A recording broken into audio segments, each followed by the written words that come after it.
Gotta hustle, Doc. I'm just about ready to begin the debriefing. I'll cover the front. You take this.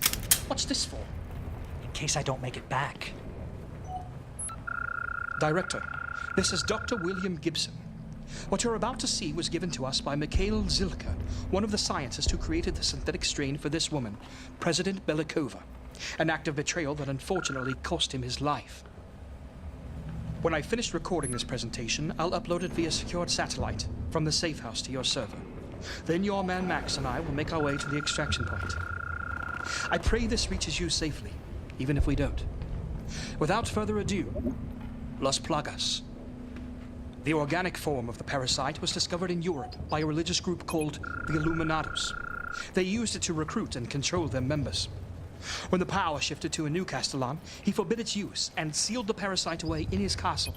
And that's where it stayed for hundreds of years, until another Castellan broke the seal and released them again. Las Plagas, literally the pest or the plague. It attaches itself to the victim's nervous system, working its way through the lungs and the heart, to eventually gain control of the central nervous system through the spinal cord. Symptoms of the infected include coughing up blood, fainting, hallucinations, appearance of blood around the eyes, swelling and discoloration of the blood vessels, and a discoloration of the iris, typically in red. When all else fails, look at the eyes. Those are the symptoms, but what does it actually do? In short, it makes them very strong and highly resistant to pain. And not just humans. Because it is highly adaptable, it can possess other organisms as well. How is it so effective? One theory is that Las Plagas has a collective intelligence, what you might call a hive mind, communicating via ultra-high frequency sound waves. Those are the basics. Now, let's get a bit more specific. The dominant strain Plaga was designed to allow the host to retain complete control of the parasite. In addition to being able to control their own, they can also control a subordinate parasite in others. And they are capable of causing dramatic mutations in themselves at will.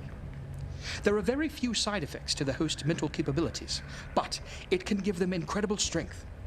A host carrying this Plaga could remain virtually unchanged as long as they suppress the parasite's mutagenic powers. If, however, they wish to do so, they are capable of bizarre and extreme mutations of their bodies through its use. Because of the level of control of the dominant strain Plaga, Belikova's scientists were able to create a sort of master-slave relationship between humans and bioorganic weapons. Not unlike, say, a queen bee and her workers. This means that a human host who has injected the dominant strain could gain control of a liquor, to the point of making it as submissive and docile as a puppy. Ganados, the herd. They are the humans who became hosts to the mind-controlling parasite. Outwardly, they may appear perfectly normal, capable of speaking and carrying on day-to-day tasks. But make no mistake, they are entirely devoted to their masters. If called to, they will attack at will, with no fear of injury or death. They have extraordinary strength and a high tolerance for pain. An injury that might cripple a normal human being would be a mere annoyance to a ganado. You must use extreme caution when encountering a group, for they are capable of tactical thinking. They can coordinate complicated attacks, ambushing and flanking their targets. The liquor. Nasty little bugger. This mutation could take an infected host and turn them into a highly lethal predator. Incredibly fast, able to leap to great heights and distance. Because of its bone structure, it moves on all fours, covering ground much more quickly. It has talons that it can use to scale structures and hang from ceilings. This means that it is able to surprise attack from almost anywhere. One thing you must watch out for is the tongue. There are reports, although I have not seen it myself, that the licker's tongue is capable of decapitating a man.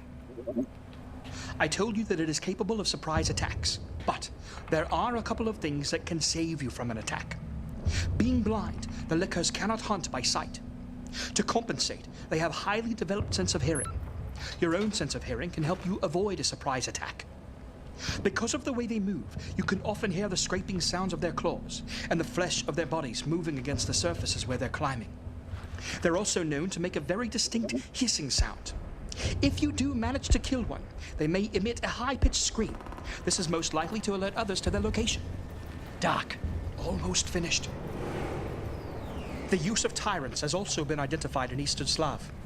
The Tyrant is a BOW that was originally developed by Umbrella to create the ultimate life form using the effects of the T-Virus. It has a high level of intelligence and outstanding combat skills, along with amazing durability when pursuing its orders. When its life is at risk, it overrides its limiter and turns into the Super Tyrant form. I'm afraid that's all we've got time for. I'm going to send it to you now. Time to go, Doc. Just have to upload. Come on, come on. Doc, listen. What is it?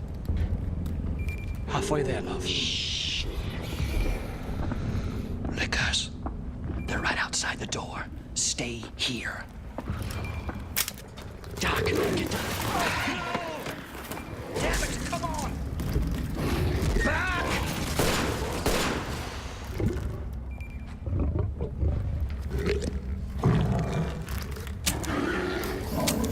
God help us.